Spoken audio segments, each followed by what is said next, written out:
issues. And then maybe once they're identified, then you may be able to get them in for some type of treatment. And the nurses help us too. I mean, they're looking at the children, and they're also identifying kids who have dental problems.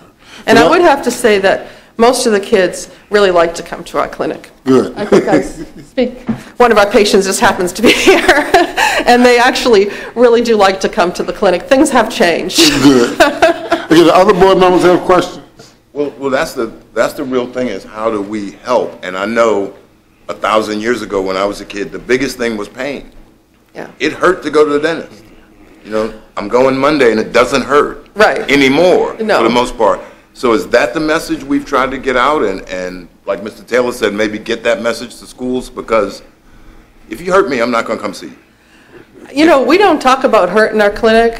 We never use the word hurt. We never use the word pain. We never say the word needle. So we try to really talk about the positive, like the importance of the baby teeth, you know, having a healthy smile, being able to eat, maybe being pain-free from their teeth, but we don't even try to put the suggestion in a young child's mind that something might hurt. No, I'm saying just the opposite. Yeah, but they have that suggestion already, probably from their parents or older brothers or whatever, that it hurts. I guess it depends on what your relationship with the kid is and how you feel you can best talk to them. You know, I think it's really more reaching the parents, to tell you the truth, and the guardians, because the children themselves can't make their appointment. I don't believe it's the children who are saying, I won't go to the dentist. I really don't believe that. I believe it's that there just needs to be more education of the parents and reaching the people you know who have kids and encouraging them to come on in and Well, maybe you hit the nail on the head. Maybe that's what we can do, is go to social services, since they've got to list all those Medicaid people, and let them know that this service is there and it's relatively pain-free. You know, and then they could go from there. I mean, that's the thing. Okay. I said relatively. Okay. Other board members? Oh, did you finish, Mr. Thompson? I'm always done. Thank you, sir. Okay. Other board members? Okay. Well, thank you again, Dr. Barry. We appreciate you being here and appreciate what you do. Thank you so much. Well, thank you so much. It was great to have a chance to talk to you today. Hey, Wayne, that's how we got to be. All right, this takes us to the second agenda item, appointments. I'm sorry, the third quarter budget report. I'm sorry, Fran.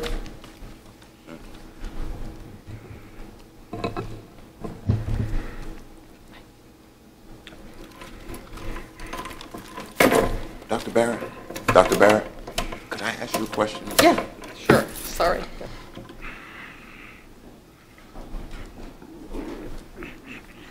Good evening, Chairman Taylor, members of the board, Good county evening. staff. In your packet is the third quarter budget status report for the 9 months ending March 31st. I have to apologize up front. On the first page of my memo, there is an error. Under the general fund, I had listed in the narrative collected $28 million. It should be $26,397,000. All the pages behind this are correct. I just have it wrong in my memo.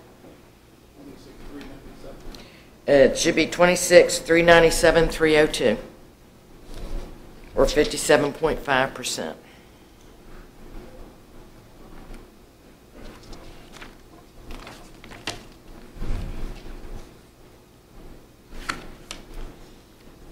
This, of course, is the third quarter report, and it is on an accrual basis. I'm slowly getting you all trained on that. As can be seen by the attached summary, 61.1% of the budgeted revenues for the major funds have been collected or billed, and 68.8% of the budgeted expenditures have been expended. The percent of major fund revenues and expenditures are slightly higher than the same period last year. 26.4 million of general fund revenue was collected in the first 3 quarters of the fiscal year, which is several million more than last year. Property tax collections are 1.8% higher than compared to the same time in fiscal year 14, based on the percentage of budget and on dollars. The local sales tax has leveled off slightly after showing an increase for 6 months. But keep in mind, our sales tax, when we see it, is 2 months behind, so you might be hitting the lag period. Collections for the local communication taxes continue to be slightly lower, which is a trend over the last several years, and I do not see it changing anytime soon. Your business license revenue is also slightly lower during the 3 quarters, where it was a little bit higher in the first half due to construction projects, that kind of thing, and we're just now sending out the bills. You'll see more in the next quarter. Your recordation tax collections are up, but it will be reduced because this falls under the reduction for the aid to the localities that will have to send part of this money back when they divvy it up. Permits and fees and the use of money and property are down. Overall expenditures are slightly below the 75% threshold, and most departments are below the 75% threshold. The reports do not have all transfers recorded. The smaller funds, we only do the transfers twice a year, not every quarter. All departments continue to be conservative in their spending. School revenues and expenditures are under the 75% threshold. Social services revenues are slightly below the 75% threshold. The expenditures for social services are higher than the same period last year, but not significantly. CSA is below the 75% threshold in both revenues and expenditures. Your debt retirement fund reflects revenues of 64.6%. The expenditures for the debt retirement are 89.5% due to timing of debt service payments. Your utility fund reflects 9 months of billing and is at 81.7% of the budget. Availability fee revenue is 78.5% of budget. So far this year, they've had 15 water and 15 sewer applications applied for. We've had 48 water and 21 sewer applications paid for. This also includes 2 very large commercial projects. Operating expenses are 62.5% of budget, and well below the 75% threshold. Operating revenue continues to be higher than the operating expenses by $701,454. Debt service payments for the utility fund are 99.7% of the budget, as almost all their debt service payments are in the first part of the year. Tourism reflects 64.1% of budgeted revenue and 61.9% of expenditures. Transient occupancy revenues are increasing slightly for the 9 months and are at 69% of budget, which is a good sign. Most revenue sources for the major funds appear to be steady or slightly increasing. Property tax collections are being closely monitored, and collection processes have been greatly stepped up. If you have any questions, I'll be glad to answer them. Mr. Thomas? Ms. Hatcher, with regard to expenditures, our general fund, 63.9%, less than the 75. Is there any indication what is the result of that, or what made that result? Is it less spending, or? Part of it's going to be timing issues. Part of it is a little bit less spending, and not all my transfers have been done, because we don't do the smaller fund transfers except twice a year. Okay, that's cash-wise on the treasury side, everything's accounted for, but for my budget, on your accrual side that you're working on? Yes, that's correct. Okay, and that's what I wanted to kind of figure out. So there should be some lump sums out there that haven't accrued yet that we'll see. That's correct. Okay. And the same for the schools. I know you don't have that kind of insight, but they're at 62% of their budget, had $42.5 million and spent $26.3 million. Big expenditures, or you have no idea because they don't tell you what's going on? No, sir, I do not. Okay. I know that on some of their revenues, there is lag time because it's typical on some of our things, you have to spend it to get the revenue. Right. That type of thing, so it's a lot of it's timing. Okay, and the only other one I noticed that was kind of curious, well, the 2 utility funds are a little higher, and Dawn Wastewater's over already. Okay. They had to do some major repairs, replacing pumps they weren't expecting to do. Okay.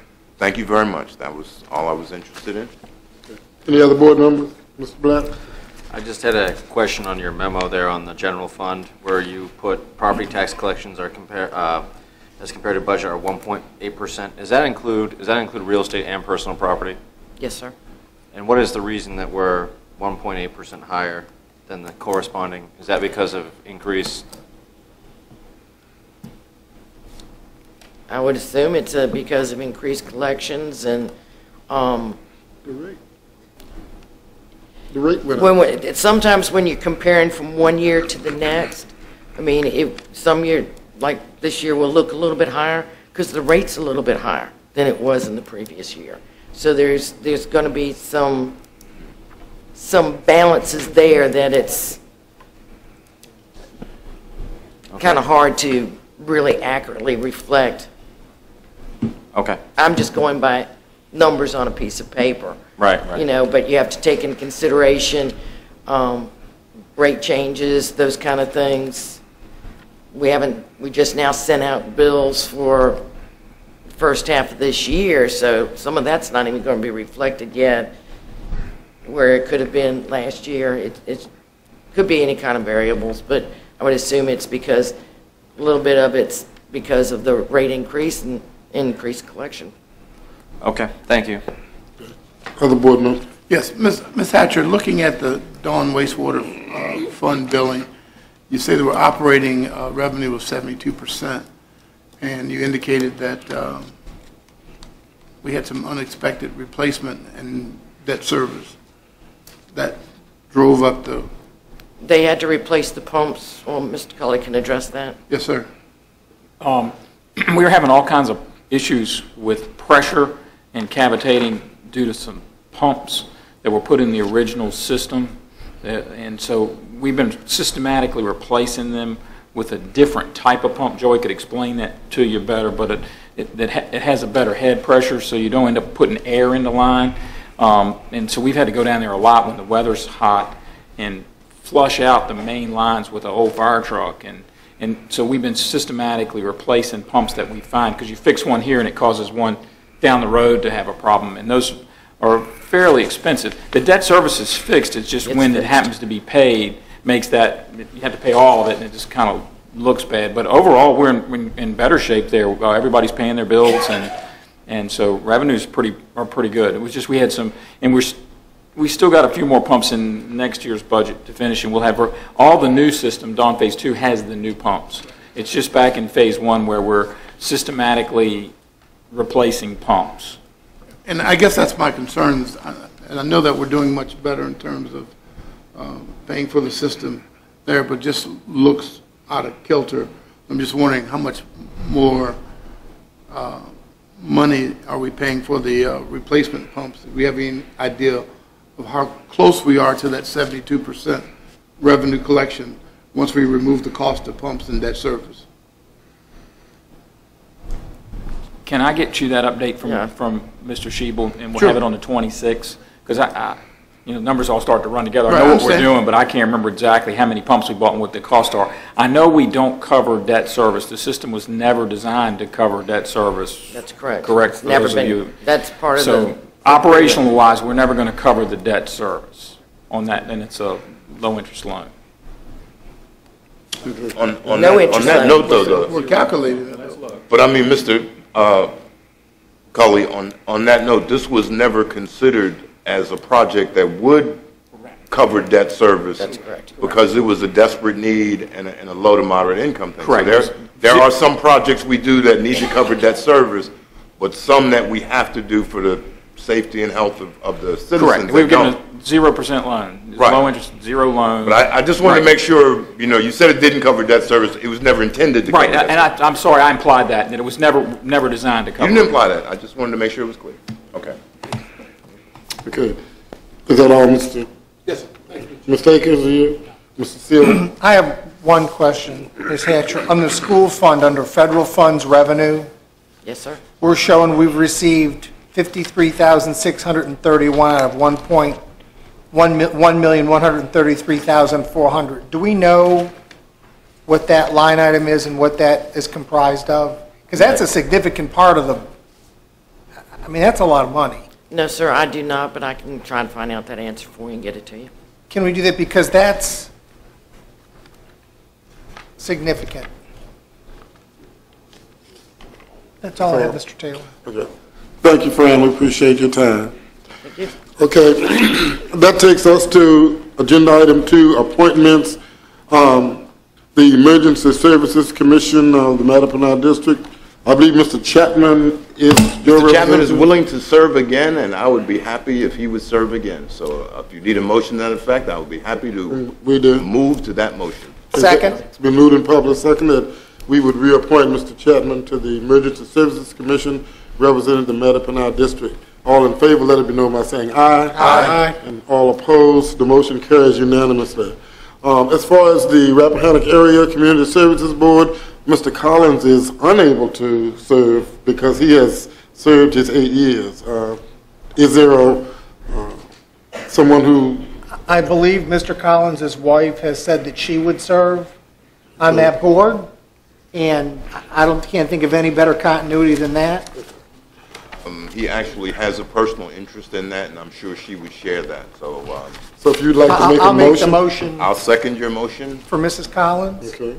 It's been moved and properly second that Mrs. Collins would be appointed to serve that role as the Rappahannock Area Community Services Board of Directors. All in favor, let it be known by saying aye. Aye. All opposed, motion carries.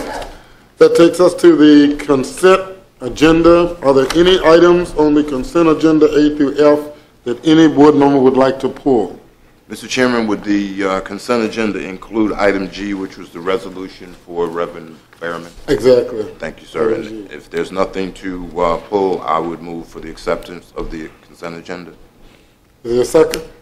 Second. It's moved and properly second that we would accept the consent agenda as presented. Items A through G, and item G would include the resolution recognizing Reverend Berriman. All in favor, let it be known by saying aye. Aye. All opposed, motion carries unanimously. At this time, We have closed meeting? that takes us to the closed meeting. If we could get a motion to go into closed meeting under 2.23711A. Mr. Chair, I make a motion that the board convene in closed meeting pursuant to the prospective business exempt from section 2.23711A5 of the Code of Virginia to discuss prospective business considering locating in the Ladysmith Carmel Church area of the county where no previous announcement has been made. Is there a second? Second. It's moved and properly second that we would go into closed session under Code Section 2.23711A5 as presented. All in favor, let it be known by saying aye. Aye. All opposed, motion carries unanimously. We'll now reconvene the Caroline County Board of Supervisors meeting. This brings, we need a motion to come out of closed session. So moved, Mr. Chairman. Second. It's been moved and properly second that we would come out of closed session. All in favor, let it be known by saying aye. Aye. All opposed, motion carries unanimously. Mr. Thomas, do you certify that we only discussed those issues that were appropriate under the, under what we went in under? I so certify. Mr. Black, I so certify. Mr. Underwood, I so certify, Mr. Chairman. Mr. Akers, I so certify. Mr. Seeley, I so certify, Mr. Chairman. and I so certify as well. Okay, that takes us to the public comment section of our board meeting. Each meeting at this time or at 7:30, we have public comment. This is the time that any citizen can come before the board or approach the board on any issue that is not a public hearing or is not listed on the agenda for discussion. So if citizens have concerns that they would like to bring before the board, you may come at this time. We would ask that you limit your comments to 3 minutes and not talk directly to individual board members, but to the entire board as a whole. At this time, I will open the public hearing. If there are persons who would like to speak, you may come forward at this time, give your name and your voting district if it's applicable. Good evening, members. Good evening. My name is Les Heflin. I purchased a property in the Reedy Church District a couple years ago. When I purchased the property, it was zoned rural preservation.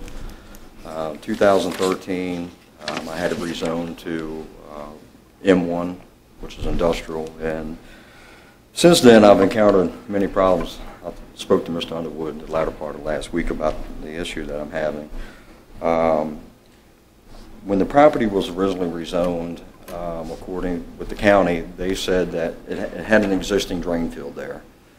And when the property was rezoned to commercial, they had stated that if the drain field was operable, I could use that drain field and wouldn't have to tie into the, connect to the public utility sewer line.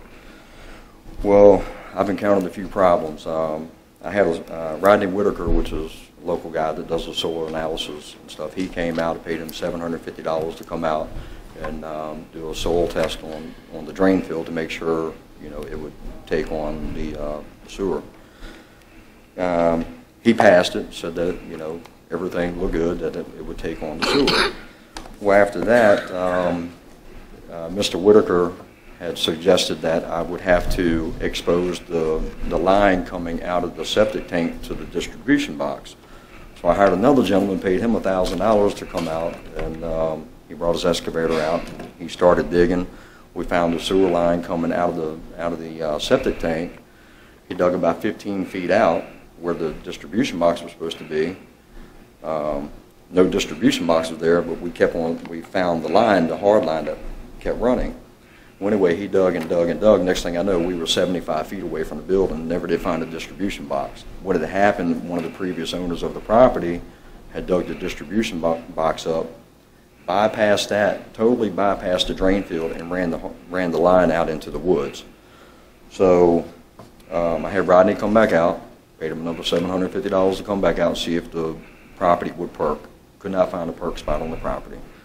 So the only other alternative is to connect with the public utilities to the sewer. So I filled out an application, submitted it to the county. Joey Scheibel got back with me, and he told me the fee for this. The total fee is $15,565. And I asked him what kind of payment plan was that. He said there is no payment plan, unfortunately.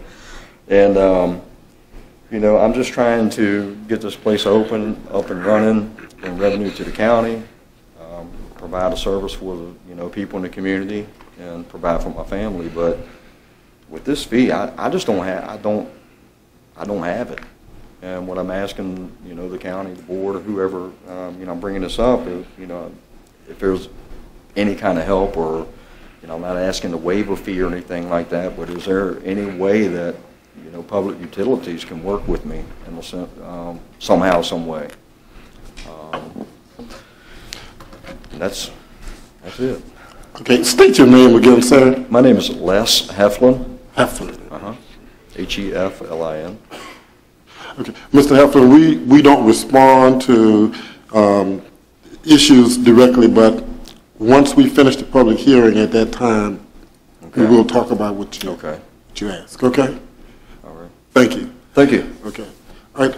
Are there other persons who would like to speak at the public hearing? At public comment.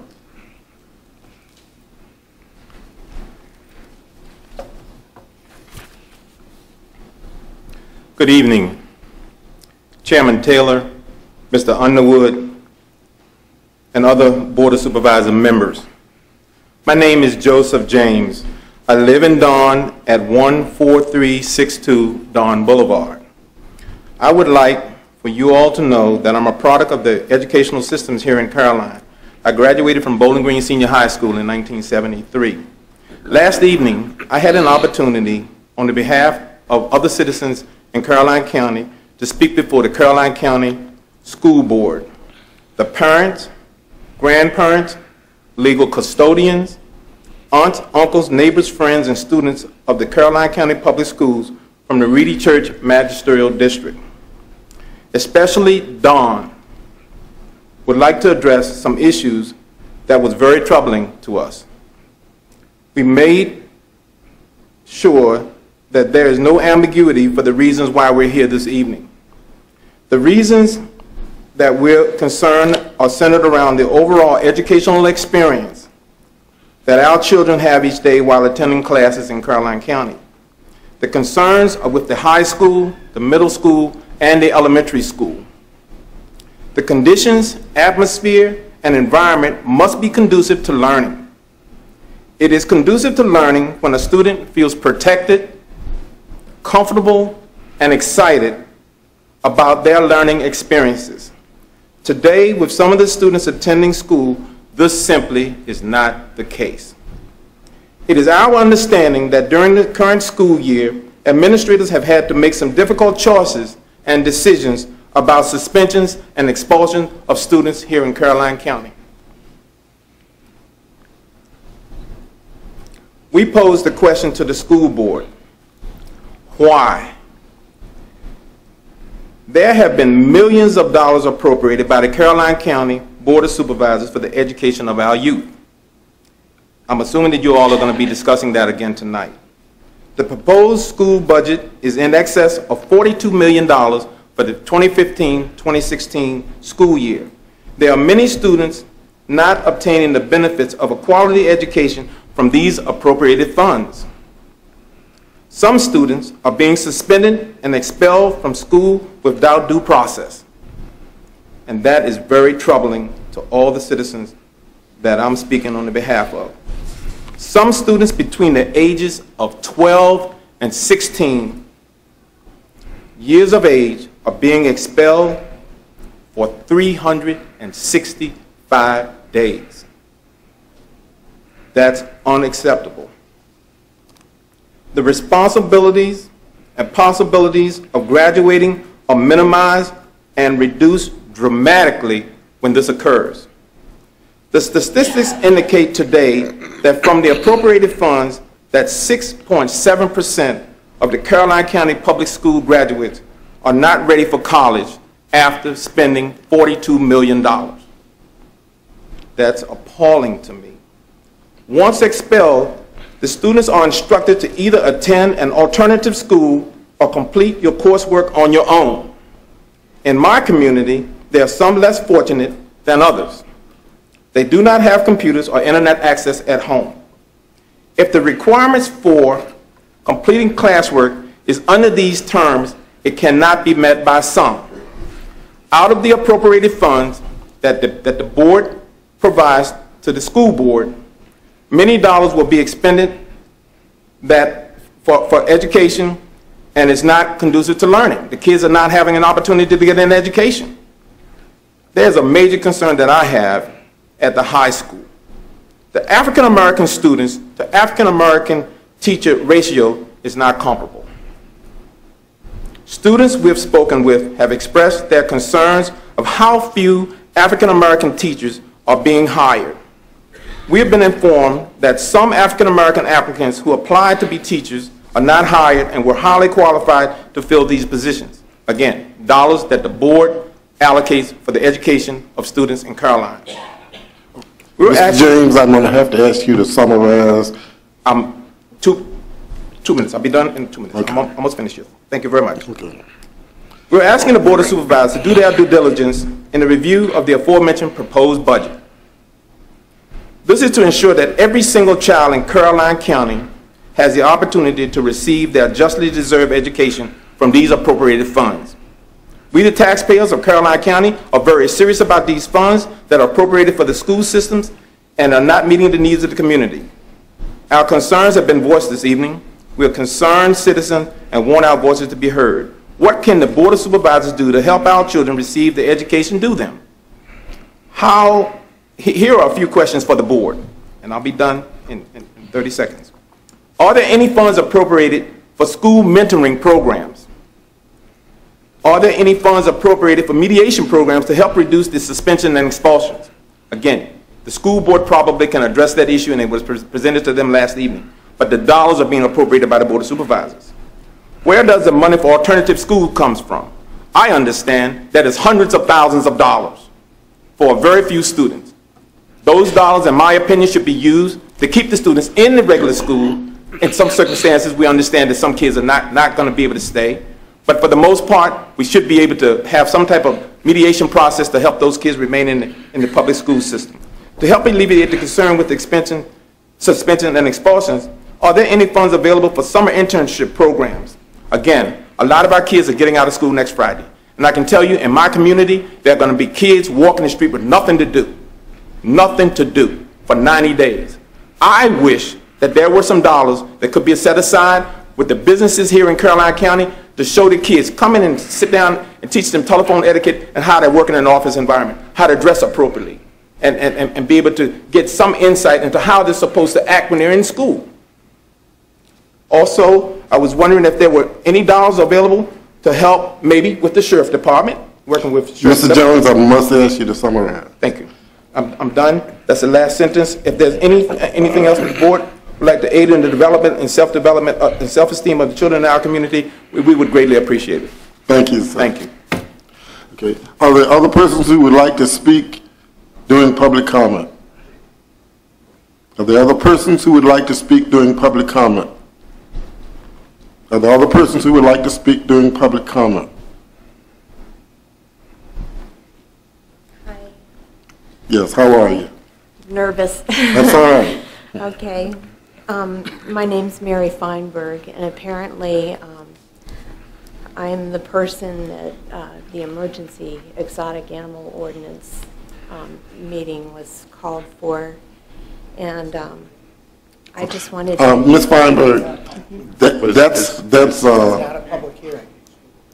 okay, I'm sorry. It is on the agenda, but it's not a public hearing, so you may go ahead. Mr. Chairman, do you want her to speak during that agenda item and give her that courtesy while it's at least germane to that point? I'll tell you what, that might be okay. Wait until we get to that agenda item, and then if you have a concern, we can take it at that time. Okay. Then we can have a little bit of dialogue maybe. Okay, thank Okay. you. Thank you. Yeah. Okay. Anyone else wanting to speak during public comment? Anyone else wanting to speak during public comment? Last time, anyone else wanting to speak during public comment? Seeing no one with the desire to speak, I will declare the public comment section closed. Did Mr. Heflin, I believe he left. I'm sorry, that might have been my fault. I said we couldn't dialogue during the public comment section, but I did want to address very briefly what his concern was and also give, I believe, Mr. Underwood, since that's your district, but he is not here at this time, unless he's come back. I don't see him, so he must have left. But I guess one of the things that I would say in concern to in addressing his concern is a lot of it is ordinance, it's state ordinance. I mean, we don't control the cost. We can't say that you don't have to do this or you don't have to do that.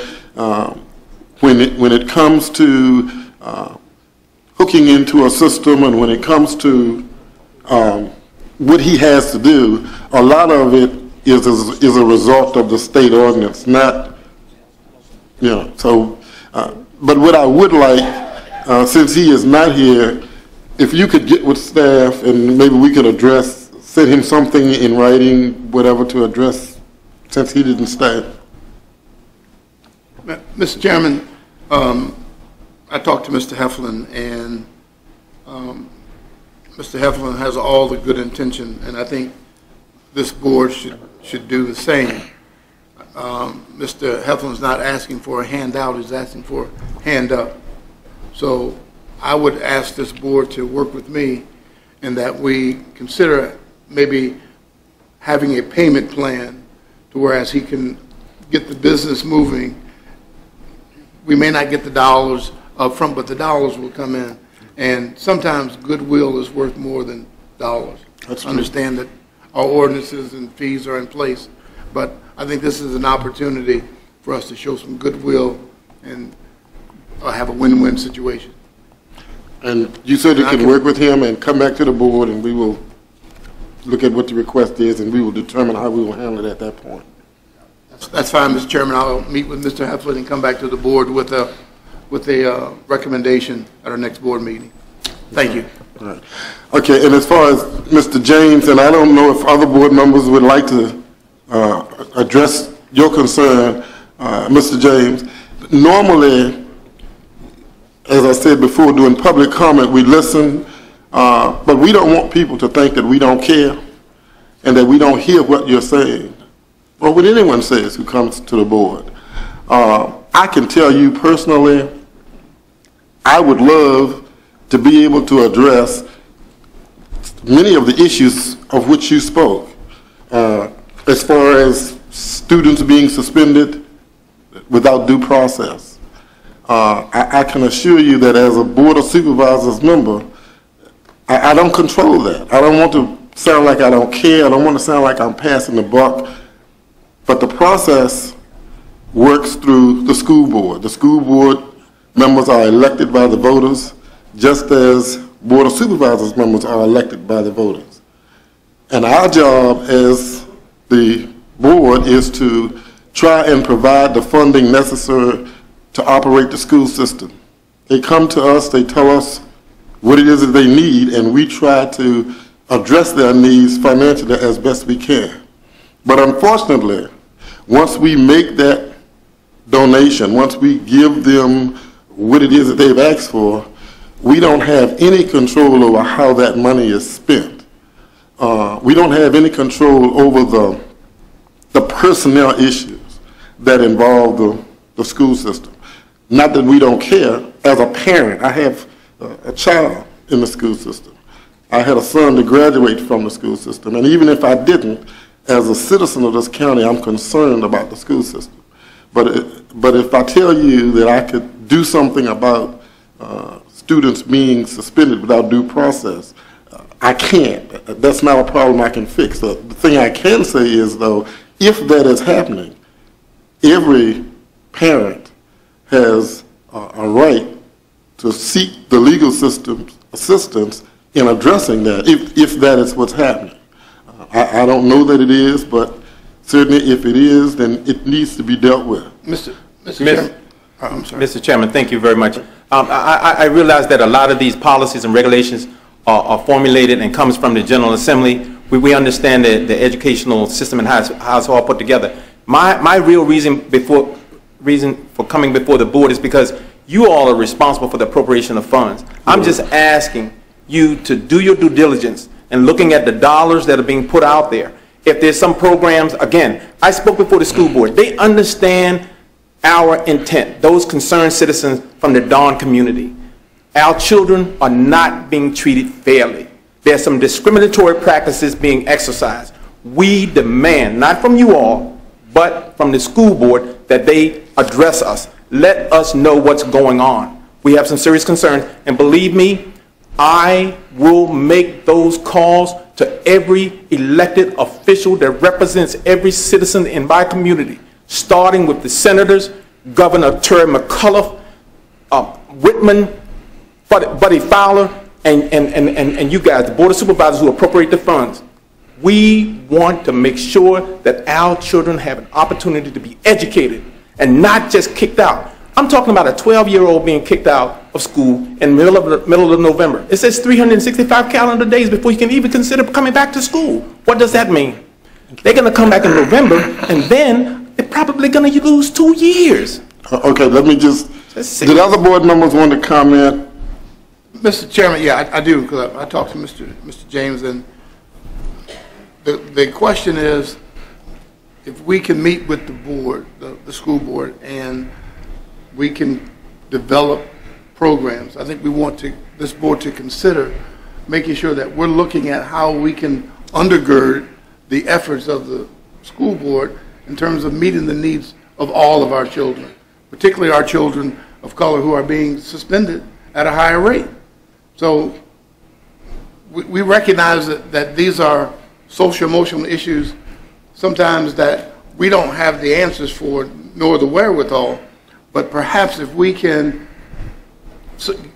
find the support for our children, we're asking that this board consider being part of the solution in terms of the funding process. I think that's what we're... Absolutely. That's all that we're asking. We understand you don't run the school systems, you don't hire the superintendent, they're hiring a brand new superintendent, For the upcoming school year, that superintendent is going to be responsible for the hiring of principals. The principal is going to be hiring the teachers. You know, you go over to the high school, there's no black teachers in the hallways.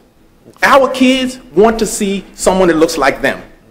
And those dollars that you are appropriating is used for that purpose. All we're asking for is fairness.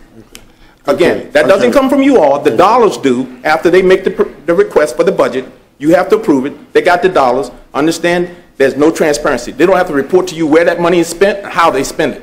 That's a problem. We need to address that down in Richmond, and we will. But all I'm saying is our kids, my kids, deserve an opportunity to be educated and not walk in the streets out here in Don. They can't when you're suspended from school without due process. Okay. Anybody at that school, including the principal, can make a decision. They get a recommendation to the board, and the board follows that recommendation. One person can suspend a child for 365 days, and their life is destroyed. Destroyed. We are not going to take that. Okay. Other board members. I just want to say, and I understand what you're saying, Mr. James. I would just expand it to all children. And I did something with Mr. Wick, kind of, I know the superintendent's back there, but it was kind of unofficial. I actually visited after the last incident where the young man was killed. I actually went to the school 1 day a week for the next 3 weeks, just to walk around, just to talk to kids. And that's something, although it was totally unofficial, that's something we need to do. And I think I mentioned that to you before, saying that was one of the things that I was going to do. And I think we all need to make that effort. So we understand your concerns, and I think we all are going to try to work together in our own way and maybe try to collaborate a little more to kind of see that with 4,000 kids, $40 million, they ought to all be pretty good. That's right. And I would like to say to the board, thank you very much for even considering this, because it is the responsibility of the school board, and we understand that. But to me, it's a collaborative thing. It takes the parents, it takes me, it takes other concerned citizens participating with the students and the administration in the schools to make this thing work. Okay. You know? And I hear what you're saying, and I can tell you as a board member, as a citizen of the county, I want great schools for everybody, and I want to see all children treated fairly. And unfortunately, this isn't the time for us to get into the directive. However, I would like very much to speak to you at a later time, at any time, and be of help in any way that I can. I will change my calendar to meet your schedule. Understand? I just want to make sure that we understand who has the authority to make a decision and where the decisions are being made. The final thing I will say is, I don't know if you've seen the code of conduct and that, but there is a code of conduct. I have it. That needs to be abided by, and I don't know if it's being followed. I would certainly hope that it is. But that's one of the things that directly impacts what happens to a student in a case of some type of infraction as far as behavior is concerned. And the final thing I will say is, no one person can put a child out for 365 days. No one person can do that. That is a decision that has to be approved by the school board. But at any rate, I will be glad to speak with you at any time. Thank you very much. Okay. It has to be approved by the school board, but the school board does not deviate, in my opinion, from the recommendation made by the principal in the school. Okay. So in my vision, it's one person expelling my kids for 365 days. And what does it do? It creates the environment where we have an issue with behavior and criminal activity being performed. They need to be in a school. Okay. Thank you very much for your time. I'm very appreciative. Thank you very much. Okay, that takes us to the next agenda item, unfinished business, and that, ironically enough, is the appropriation of funds for the fiscal year 2015-16, the school board's budget. Okay, Mr. Cully, are you? Item 4. Mr. Chairman, members, you have item 4. We put the school board adopted this budget last night. This is with the local money that y'all approved in our budget last month. And this is by category. Should be on the table, because it just came last month. Okay. There it is, just went by.